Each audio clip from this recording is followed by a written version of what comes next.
ನಮ್ಮ ಕೌಂಟಿಂಗ್ ಇದೆ, ತಮಗೆಲ್ಲ ಗೊತ್ತಿದೆ. ನಮ್ಮ ಸರ್ಕಾರಿ ಇಂಜಿನಿಯರಿಂಗ್ ಕಾಲೇಜು ಕೇಂದ್ರದಲ್ಲಿ ನಮ್ಮ ಕೌಂಟಿಂಗ್ ಅಂದರೆ ನಮ್ಮ ಮತ ಎಣಿಕೆ ಕಾರ್ಯ ಪ್ರಾರಂಭ ಆಗುತ್ತೆ. ಬೆಳಿಗ್ಗೆ 7 ಗಂಟೆಗೆ ನಾವು ಅವತ್ತು 4/6/2024 ಜೂನ್ 4ನೇ ತಾರೀಕು ಕೌಂಟಿಂಗನ್ನು ನಾವು ಬೆಳಿಗ್ಗೆ 7 ಗಂಟೆಗೆ ನಮ್ಮ ಎಲ್ಲ ಸ್ಟ್ರಾಂಗ್ ರೂಮ್ನ ಅಭ್ಯರ್ಥಿಗಳು ಮತ್ತು ಎಲ್ಲ ಕ್ಯಾಂಡಿಡೇಟ್ಸು, ಅವರ ಎಲೆಕ್ಷನ್ ಏಜೆಂಟ್ ಇದ್ದರೆ ಅವರ ಸಮ್ಮುಖದಲ್ಲಿ ನಾವು ಸ್ಟ್ರಾಂಗ್ ರೂಮ್ನ ತೆರಿತೀವಿ.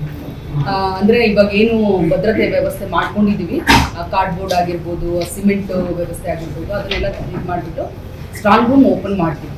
ಎಕ್ಸಾಕ್ಟ್ಲಿ ಅಟ್ 8 o'clock ನಾವು ಕೌಂಟಿಂಗ್ನ ಪ್ರಾರಂಭ ಮಾಡ್ತೀವಿ. ಮೊದಲಿಗೆ ಅಂಚೆ ಮತಪತ್ರವನ್ನು ಎಣಿಕೆ ಮಾಡಲಿಕ್ಕೆ ಪ್ರಾರಂಭ ಮಾಡ್ತೀವಿ.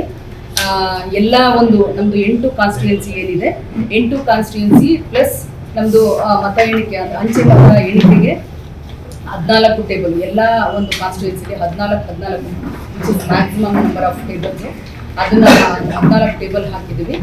ಅಂಚೆ ಮತಪತ್ರಕ್ಕೂ ಕೂಡ 14 ಟೇಬಲ್ ಹಾಕಿದ್ದೀವಿ. ಅದರಲ್ಲಿ ಒಂದು 4 ಟೇಬಲ್ ETPBS ಅಂತಂದ್ಬಿಟ್ಟಿದೆ, electronically transmitted postal ballot papers ಏನು ನಾವು ಕಳಿಸಿದ್ವಿ ಯಾರೋ ಸೇವಾ ಮತದಾರರು ಅಂದರೆ ನಮ್ಮ ಆರ್ಮಿಯಲ್ಲಿ ಇದ್ದಂಥವ್ರಿಗೆ, ಏರ್ಫೋರ್ಸಲ್ಲಿ ಇದ್ದಂಥವ್ರಿಗೆ ನಾವು ಕಳಿಸಿದ್ವಿ. ಅದು ಸುಮಾರು 1100 ಚಿಲ್ಲರೆ ಒಂದು ಪ್ರೀ ಕೌಂಟಿಂಗ್ ಅಂತಂದ್ಬಿಟ್ಟು ನಡೆಯುತ್ತೆ. ಪ್ರೀ ಕೌಂಟಿಂಗ್ ಅಂತಂದರೆ ಅದನ್ನು ಸ್ಕ್ಯಾನಿಂಗ್ ಮೂಲಕ ಅಂದರೆ ನಾವು ಅದನ್ನು QR ಕೋಡು ಸ್ಕ್ಯಾನರ್ ಮೂಲಕ ಅದನ್ನು ಸ್ಕ್ಯಾನಿಂಗ್ ಪ್ರೀ ಕೌಂಟಿಂಗ್ ಮಾಡ್ತೀವಿ. ಅದಾದ ನಂತರ ರೆಗ್ಯುಲರ್ ಅಂಚೆ ಮತಪತ್ರದ ಪ್ರಕಾರ ಅದನ್ನು ಅಂಚೆ ಮತಪತ್ರವನ್ನು ತಗೊಳ್ತೀವಿ. ಮೊದಲಿಗೆ ಎಣಿಕೆ ಪ್ರಾರಂಭ ಆಗೋದು 8 ಗಂಟೆಗೆ ಸರಿಯಾಗಿ. ಅದು ಅಂಚೆ ಮತಪತ್ರದ ಮೂಲಕ. ಅಂಚೆ ಮತಪತ್ರದ ಏನು ಸ್ಟ್ರಾಂಗ್ ರೂಮ್ ನಾವು ಓಪನ್ ಮಾಡಿದ ತಕ್ಷಣ ಬೇರೆ ಎಲ್ಲ ಸ್ಟ್ರಾಂಗ್ ರೂಮ್ಸ್ ಬೇರೆ ಎಲ್ಲ ಮತ ಎಣಿಕೆ ಕಾರ್ಯಕ್ರಮಗಳು ನಡೆಯುತ್ತೆ. ಆಯಾ AROಗಳು ಇರ್ತಾರೆ, ಆಯಾ ಒಂದು ಕಾನ್ಸ್ಟಿಟ್ಯೂನ್ಸಿ ಇದರಲ್ಲಿ ಒಂದು ಕೌಂಟಿಂಗ್ ಹಾಲ್ಸು ತಮಗೆಲ್ಲ ಡೀಟೇಲ್ಸ್ ಕೊಟ್ಟಿದ್ದೀವಿ, ಯಾವ್ಯಾವುದು ಕೌಂಟಿಂಗ್ ರೂಮಲ್ಲಿ ನಾವು ಕೌಂಟಿಂಗನ್ನು ಪ್ರಾರಂಭ ಮಾಡ್ತೀವಿ ಅಂತಂದ್ಬಿಟ್ಟು. ಅಭ್ಯರ್ಥಿಗಳು ಒಂದೇ ನಾವು ಎಂಟ್ರೆನ್ಸಲ್ಲಿ ಹೋಗ್ತೀವಿ, ಯಾವುದು LV ಪಾಲಿಟೆಕ್ನಿಕ್ ಎಂಟ್ರೆನ್ಸಿಂದ ಹೋಗ್ಬಿಟ್ಟು ಅಭ್ಯರ್ಥಿಗಳು ಸೌತ್ ಗೇಟಿಂದ ಆ ಕಡೆಯಿಂದ ಬರ್ತಾರೆ.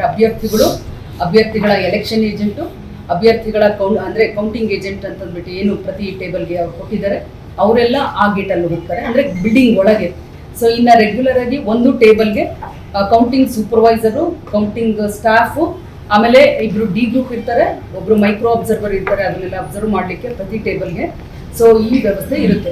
ಸ್ಥಳೀಯ ಹಾಗೂ ನಿಖರ ಸುದ್ದಿಗಾಗಿ ಸಬ್ಸ್ಕ್ರೈಬ್ ಆಗಿ ಬೇಮಾ ವಿಜಯ ಡಿಜಿಟಲ್ ಯೂಟ್ಯೂಬ್ ಚಾನೆಲ್ ಹಾಗೂ ಪಕ್ಕದಲ್ಲಿ ಕಾಣುವ ಬೆಲ್ ಐಕಾನ್ ಕ್ಲಿಕ್ ಮಾಡಿ ಕ್ಷಣ ಕ್ಷಣದ ಅಪ್ಡೇಟ್ಗಳನ್ನು ಪಡೆದುಕೊಳ್ಳಿ.